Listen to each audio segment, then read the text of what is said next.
হরে কৃষ্ণ কৃষ্ণ কৃষ্ণ হরে হরে, হরে রাম রাম রাম হরে হরে। চলুন তবে কৃষ্ণ নামের মধ্যে দিয়ে ভগবত ভক্তিতে ডুবে যাই। দ্বাদশ অধ্যায় ভক্তি যোগ। অর্জুন জিজ্ঞেস করলেন, হে কৃষ্ণ, নিরন্তর ভজন ধ্যানে নিযুক্ত থেকে যে সকল অন্যান্য চিত্ত ভক্ত সমাহিত চিত্তে সগুণরূপী আপনার উপাসনা করেন এবং অন্য যারা কেবল অবিনাশী সচিদানন্দ ঘন নিরাকার ব্রহ্মের উপাসনা করেন, এই উভয় প্রকারের উপাসকগণের মধ্যে কারা শ্রেষ্ঠ যোগবেত্তা? ভগবান শ্রীকৃষ্ণ বললেন, আমাতে মনোনিবেশ পূর্বক নিত্য নিরন্তর ভজন ধ্যানে নিযুক্ত থেকে যে ভক্তগণ অতি শ্রদ্ধা সহকারে সগুণ পরমেশ্বর রূপী আমার উপাসনা করেন, তারাই আমার মতে শ্রেষ্ঠ যোগী।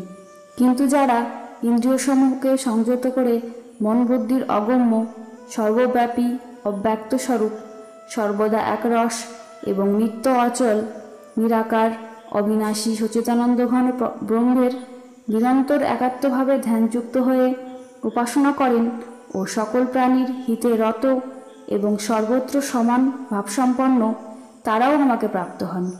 সেই সচিদানন্দ ঘন নিরাকার ব্রহ্মে নিবৃত্তচিত্ত ব্যক্তিদের সাধনায় অধিক ক্লেশ হয়, কারণ দেহাভিমানীদের পক্ষে অব্যক্ত বিষয়ক গতি প্রাপ্ত হওয়া অতিশয় কষ্টকর।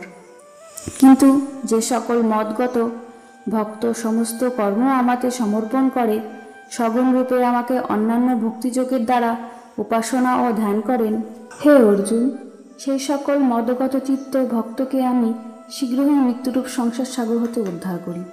আমাতে মন সমাহিত করো, আমাতেই বুদ্ধি নিবৃষ্ট করো।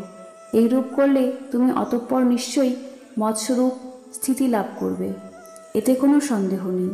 যদি তুমি মনকে আমাতে স্থিরভাবে সমাহিত করতে না পারো, তাহলে হে অর্জুন, অভ্যাসযোগের দ্বারা আমাকে লাভ করার চেষ্টা করো। যদি তুমি এই প্রকার অভ্যাসেও অসমর্থ হও, তবে শুধুমাত্র আমার জন্যই কর্ম করো, কারণ আমার জন্য কর্ম করতে অর্থাৎ তুমি আমাকে প্রাপ্ত হবে।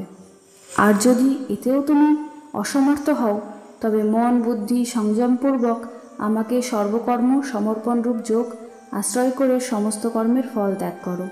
মর্ম না জেনে শুধুমাত্র অভ্যাস করা থেকে জ্ঞান সৃষ্ট, জ্ঞান থেকে পরমেশ্বরের স্বরূপের ধ্যান সৃষ্ট, ধ্যান অপেক্ষা সর্বকর্মের ফল ত্যাগ শ্রেষ্ঠ, কারণ ত্যাগের দ্বারা অবিলম্বেই পরম শান্তি লাভ হয়।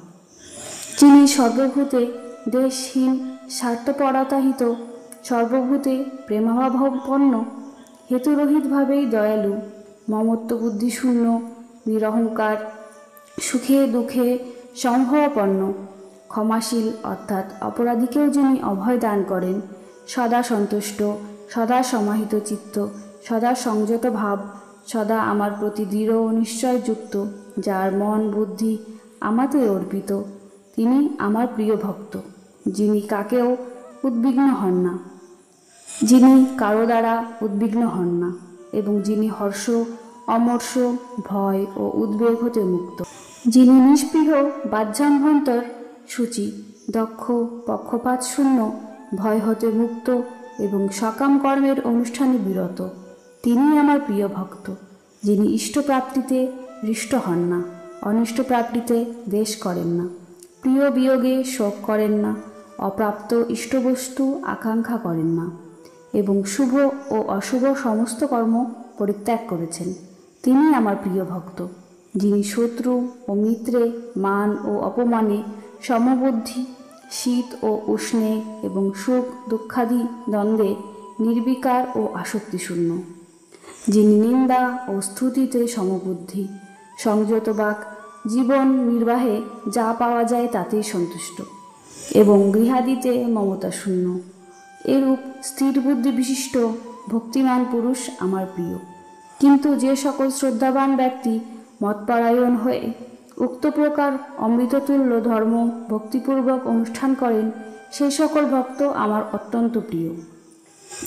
ওম তৎসৎ। শ্রীমদ্ ভাগবত গীতারূপী উপনিষদ তথা ব্রহ্মবিদ্যা বিষয়ক যোগশাস্ত্রে শ্রীকৃষ্ণ অর্জুন সংবাদে ভক্তিযোগ নামক দ্বাদশ অধ্যায় সম্পূর্ণ হল। হরে কৃষ্ণ।